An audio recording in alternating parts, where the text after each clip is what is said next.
So a few weeks back, I talked about Dracula Company of Monsters Volume 1, a Boom Studios book written by Kurt Busiek, who most of you guys would know best for like Astro City and his run in Avengers from the 90s to early 2000s.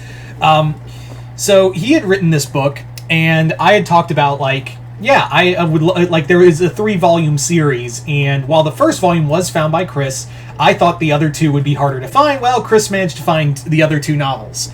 So we're going to talk about those 2 novels. Yes, I'm only holding volume 3 here. Excuse me, I'm only holding volume 3. But yeah, rather than do both volumes separately, I basically said, you know what, I'm just going to do volumes 2 and 3 as like a collective thing, because I don't know if there'd be a lot to talk about on a whole with both of them. So I decided to condense this review with both. So yeah, to bring you up to speed, if you didn't watch or have forgotten about my review of Volume 1, which was I'd say about almost a month ago by now. But anyway, the whole thing was that this company called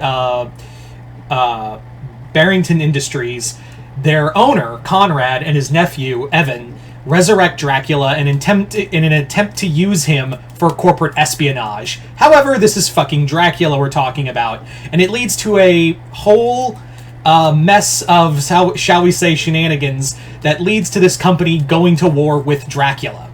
Now, at the end of Volume 1, Conrad was killed and left to be turned into a vampire by Dracula, and Dracula went off to create his own personal company as well. So now we basically follow the next volumes 2 and 3 deal with the war between the Barringtons and Dracula. Well, at the same time, a group of vampire slayers, which I don't think I talked about, a family of vampire slayers have arrived in America and are intent of slaying Dracula once and for all in the name of their father, who died in service, in the line of duty, shall we say, while Evan is caught in the middle of everyone. He's basically he is essentially left to everyone's devices. He is basically everyone's bitch. So the main character is Evan, like I said. Evan is our main character throughout the story, and he is basically being pushed and pulled by Dracula, by Conrad, and even the vampire hunters. Let me just say this right now. There are no good guys here. There really are no heroes of the story. Everyone is really just kind of out for their own. The closest we have are the vampire hunters, but even they are more the ends justify the means. So,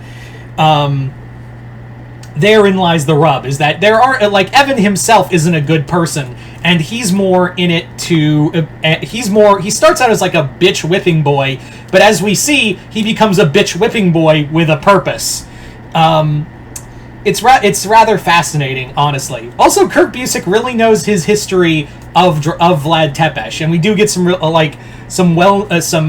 neat facts about the real Vlad Tepes, which isn't surprising because this isn't the first time Kurt Busiek has written about Dracula. I think he did an IDW book about Dracula and tying it into the history of the real Vlad Tepes.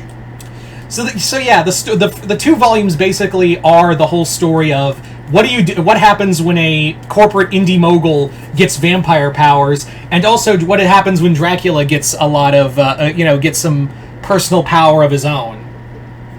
The answer is nothing good ever comes from this.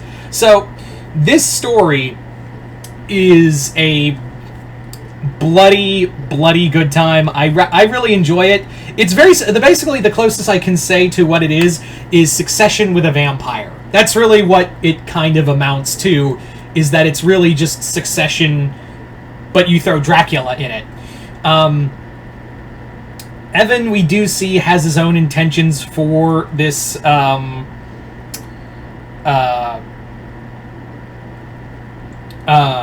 for this company and his own role to play.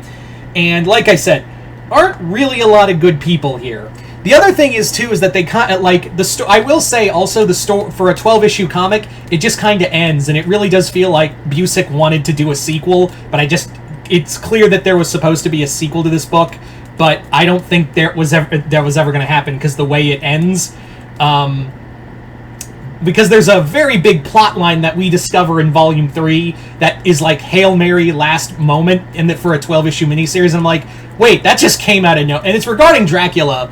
And I guess I'll say it. Basically, they reveal that Dracula is meant to herald the coming of the Antichrist. And that's a plot thread that's just left unattended.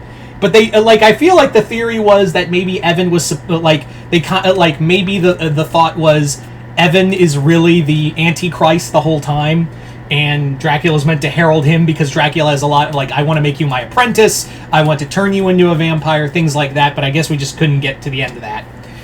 All in all, in regards to the rest of the book, it's a pretty solid comic. It's dark, it's bloody. I really like the idea of bringing the whole thing of companies being like bloodsuckers and being turned into literal bloodsuckers. All in all, I would say go find this book, but it's really hard to find one book, let alone all three. I don't know how Chris found the other two novels, because finding Volume 1 was hard enough, and this book came out in 2011, and I don't know how hard, this comic is going to get only harder and harder to find, so good luck trying to find all three.